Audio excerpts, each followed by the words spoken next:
Tap Black Power, as always, giving honor to the ancestors, to the Creator, and to today. I'm just gonna give everybody all over the planet of melanated color, all my melanated brothers and sisters. I wish you all peace, and that we may come together and stand up for the black nation once and for all. Today I want to discuss someone who I believe was the greatest queen that ever existed during my time anyway.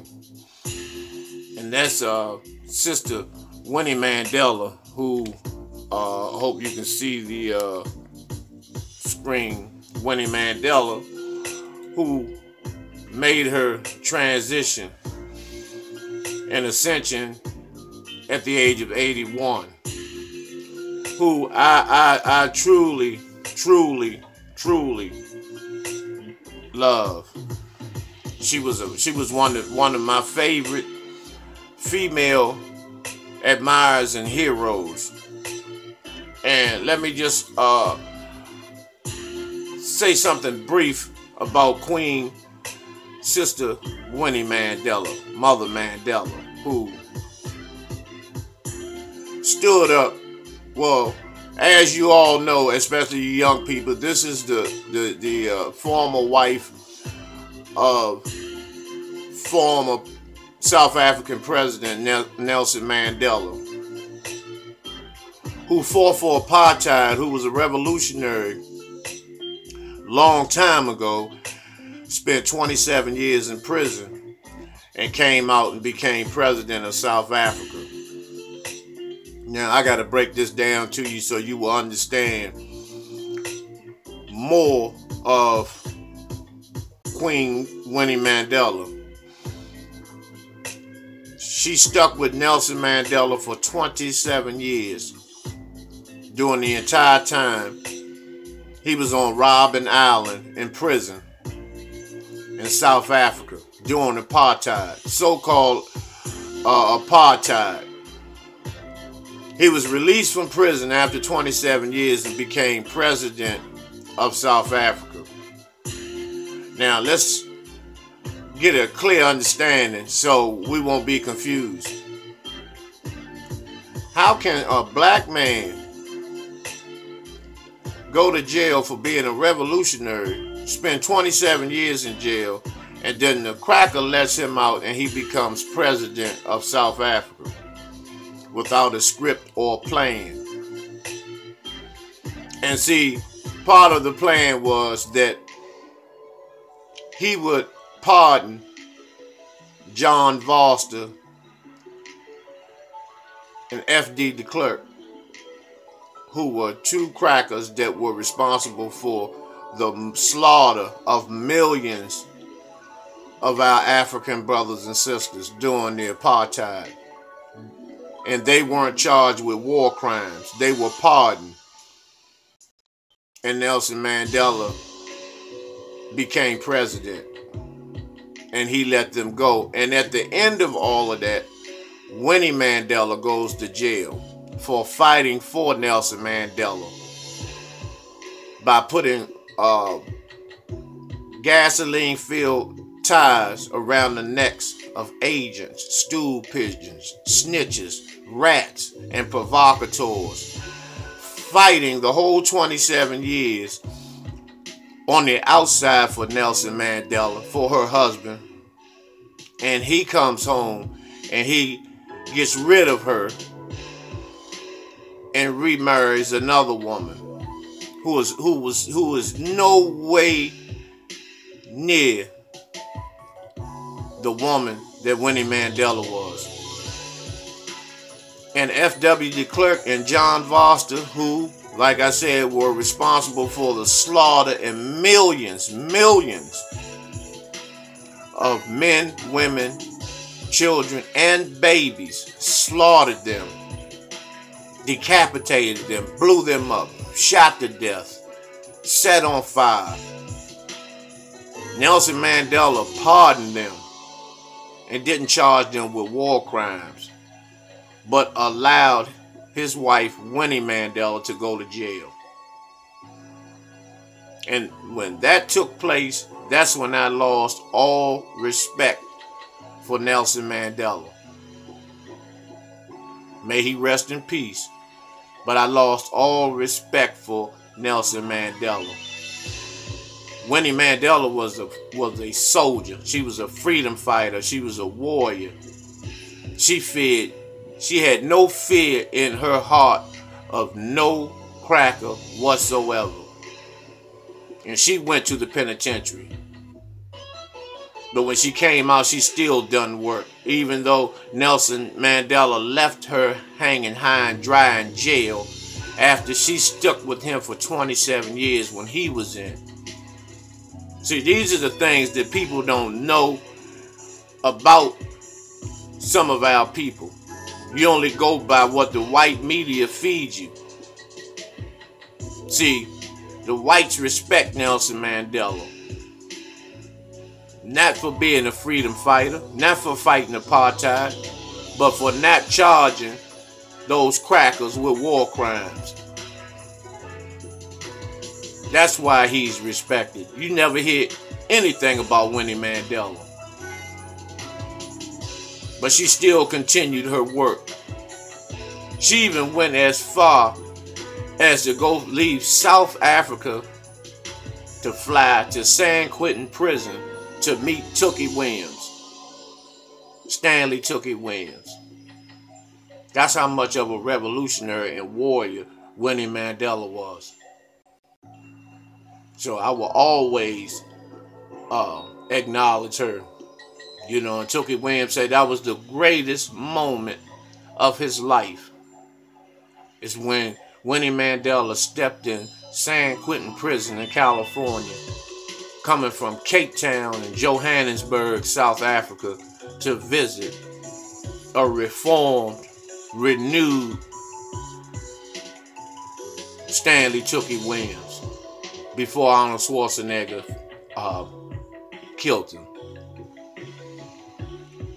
You know, and so my hat always goes off to Winnie Mandela. Now, another thing I want to discuss is about, this is just a part 2 of the Bill Cosby situation. Whereas the people who were supposed to stick and stand up with Bill Cosby, who left him high and dry. And I have 3 people, 3 niggas, Negro, buck dancing ass niggas that left him high and dry. As always, Camille rode with Bill to the end. She's a true queen. She has a lot of class. She's a very dignified, cordial, but strong. And as you know, when you see those queens that are quiet and just smile a lot, you know, they can tear the head off of a cracker. You know, but through all the humiliation and that Camille had to undergo, you know, standing by her king, because she didn't forget what Bill done for her. And so the 3 people that I was disappointed with was this coon, buck dancing ass nigga, Joseph C. Phillips.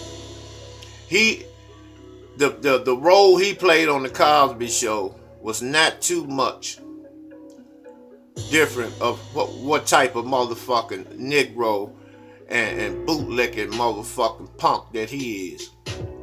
You know, see, what it is that, you know, this Tom, this house nigga forgot where the fuck he came from. He went on Larry King and denounced Bill Cosby, saying he felt as though Bill Cosby is a rapist. You know, not giving him the benefit of the doubt whatsoever. And see, you know, this is after Bill made sure this coon ate, that his family ate, they were taken care of, that they lived comfortably, they lived in luxury behind the fact of what Bill Cosby did by giving this goddamn buck dancing nigga a chance.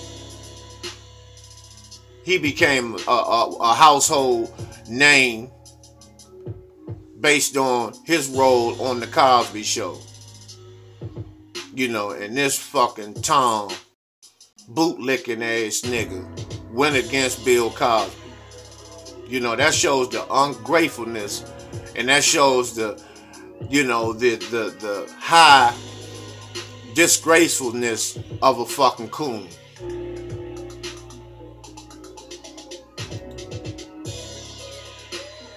This bed wench, Lisa Bonet, who Cosby bent over backwards for this slut, you know, who was on the Cosby Show, became a well-respected role model until she made Angel Heart, that movie where she fucked that savage Mickey Rourke in the movie Angel Heart, where she didn't even have to do that, but her taste for a white dick in her fucking ass and her mouth led her to be ridiculed by the white media.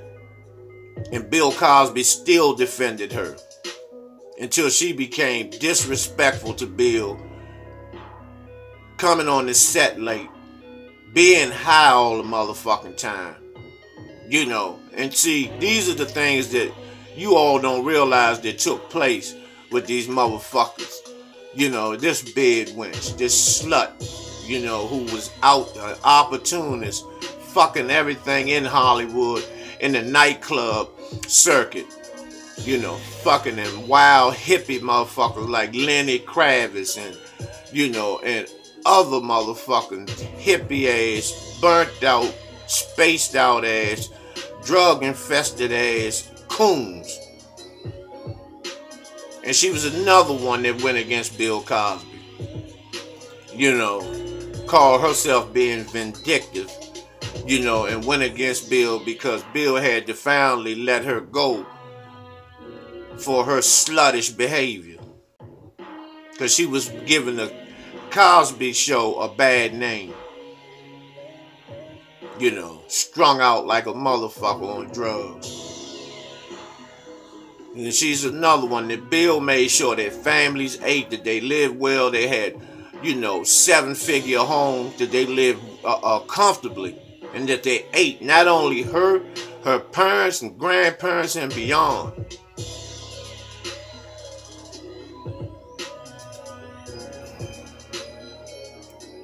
This cheese-eating nigga, he was a household product. Malcolm Jamal Warner, he done the same thing.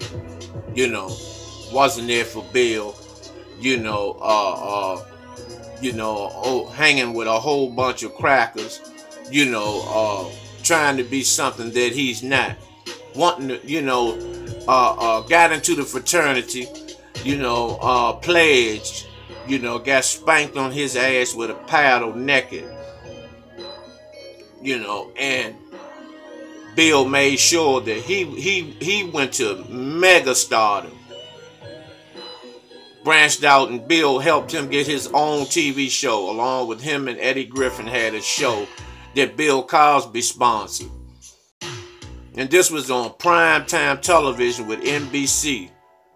And for those who don't know, NBC is owned by David Rockefeller. You know, one of the most wickedest devils that ever existed. And he was on prime time. And y'all know how NBC is, because when Bill Cosby tried to buy it from Rockefeller, they killed his son. And this motherfucking punk, you know, called himself being a heartthrob to who? Some niggas? He's a soft, pussy ass nigga. You know, and these motherfuckers forget where they came from, who fed them. You know, without even giving him the benefit of the doubt, whether guilty or innocent. Now, don't get me wrong. I don't support rapists and pedophiles. But at the same time, look at what took place. You had these old, decrepit white bitches that said Bill drugged them, you know, 35 and 40 years ago. Why didn't you say nothing then? Because it never took place. And some of these white bitches love that type of shit, love that type of behavior. But when they found out that they could cash in, when Bill tried to buy NBC again, the Rockefellers and them, they sicked the dogs on Bill. And you niggas roll right with the dogs. And I'm really disappointed in Malcolm Jamal Warner. I thought you had more balls than you did. But you showed, you know, your testicular fortitude is under zero. Cold bitch. Cold bitch. When it's time to stand up. You motherfucking niggas, man. You're nowhere to be found. You know. And the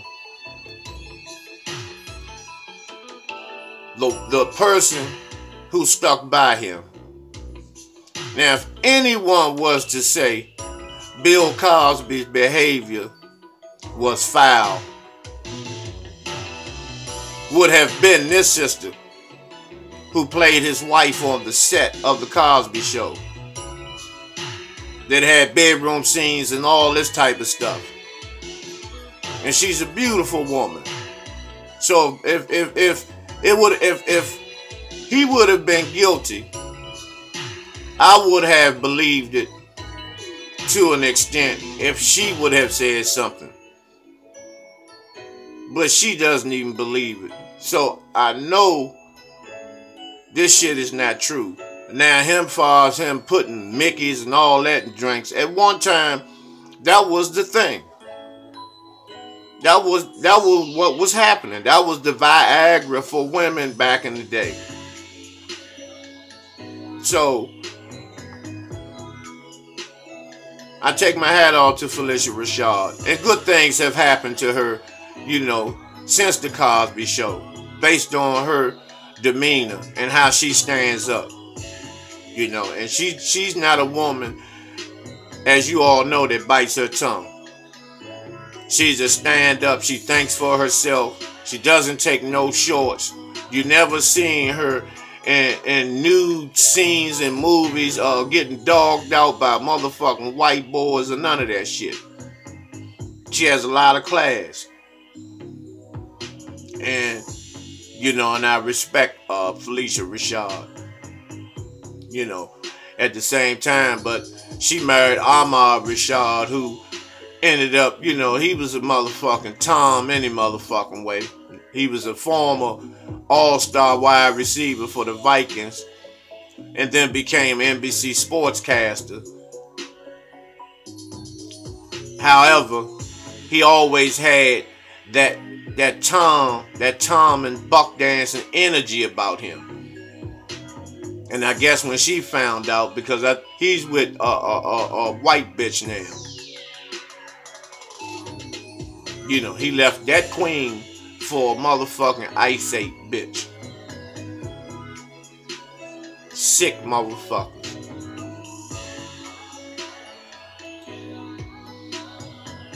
And of all people that I would have thought that might have acted like those other three motherfuckers would have been Keisha Knight Pulliam. You know, but she turned out to be a beautiful queen too. You know, a lot of people say she's snobby and all that, you know, but, you know, I still give her a pass. Based on the fact that she stood hand in hand with Bill Cosby. As you can see through all his court trials. You know, and that's a goddamn sister. That's a motherfucking rider. She didn't forget who in the fuck fed her. And see, this is the shit I'm talking about. That's a fucking queen. And she, my hat goes off to her. You know. And may she have plenty more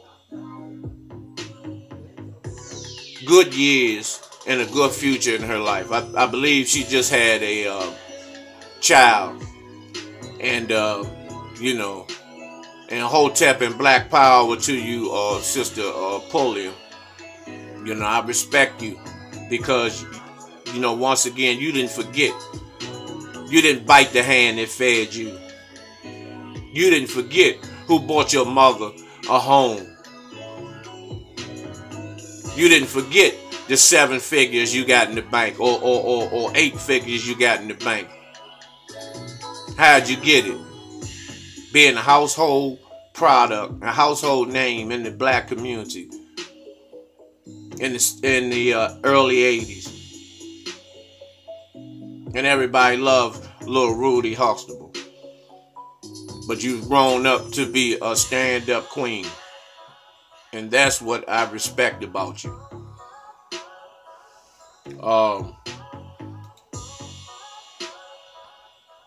And the rest of you motherfuckers that played on the Cosby Show, Raven Simone,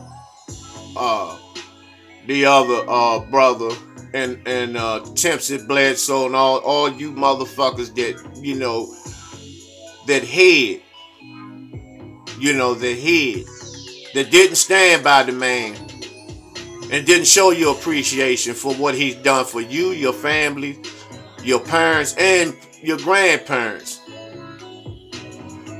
You motherfuckers forgot because you're selfish niggas. You're buck dancing, Tommen ass Negroes.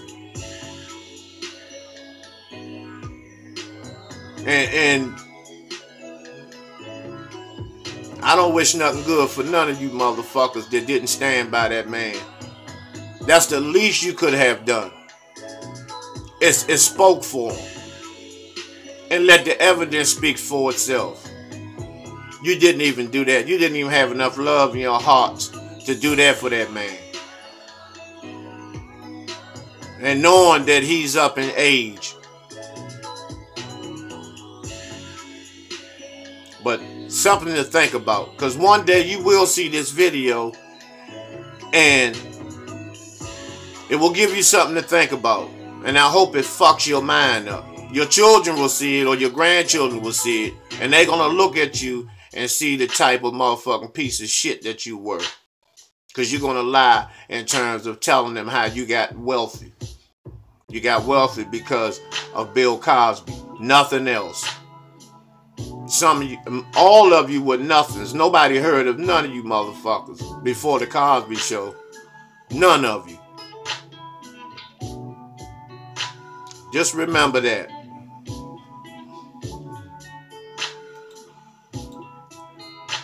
Now I want to talk about Stephon Clark's brother.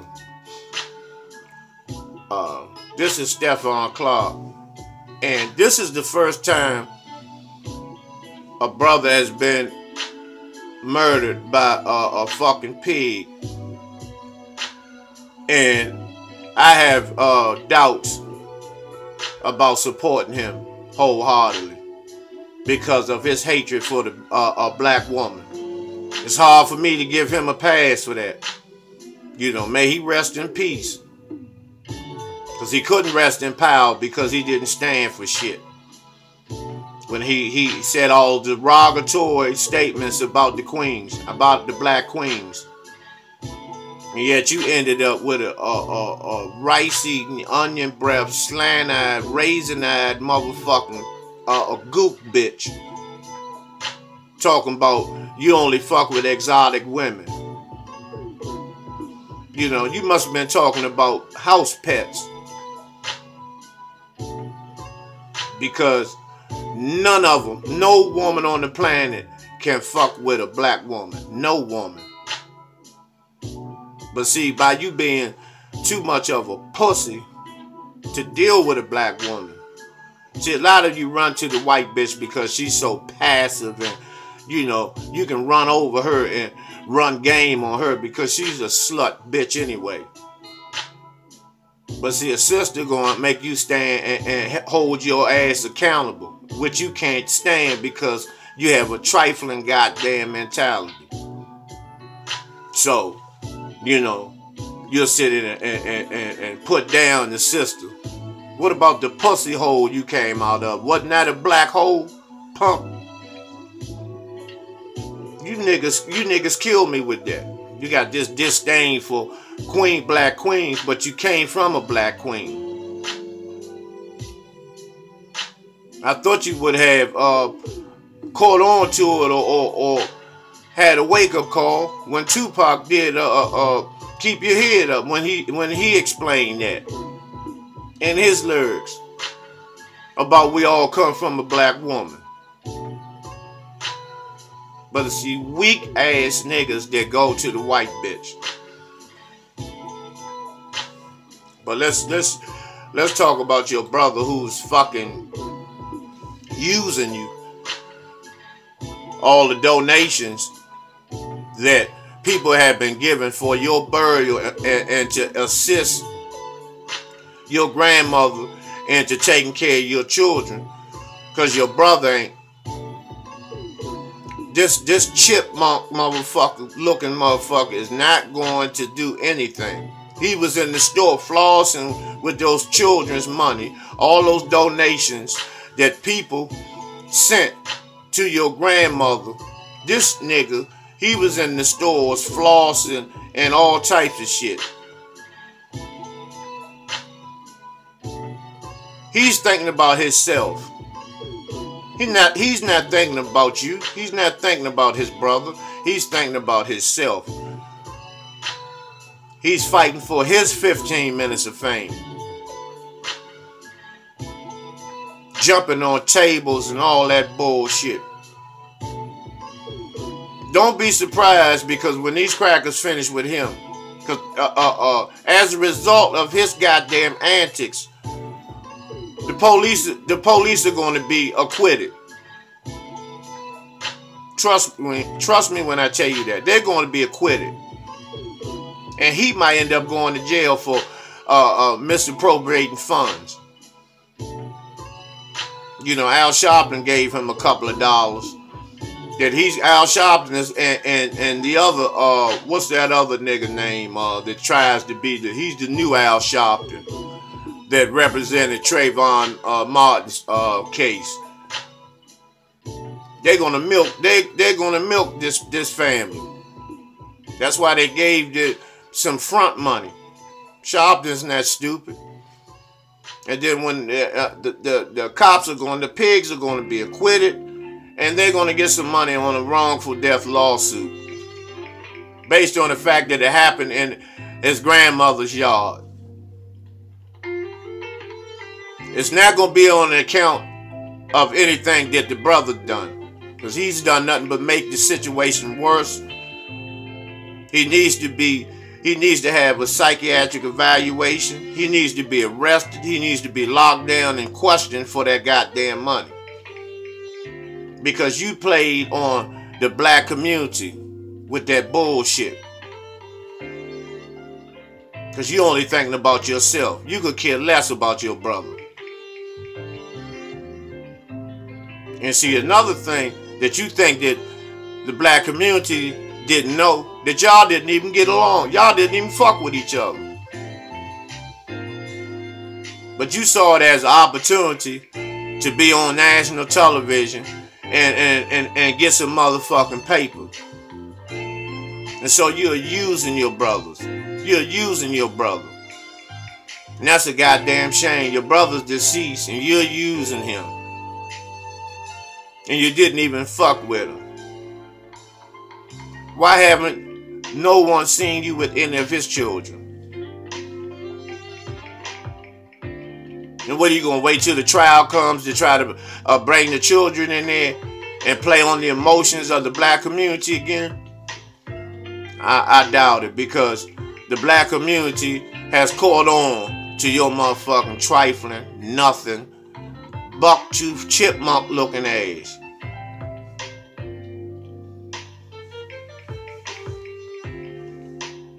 So, you know, let that marinate, bitch. I'm gonna be coming back with another video in a minute. So, just hold tight. Hotep, Black Power.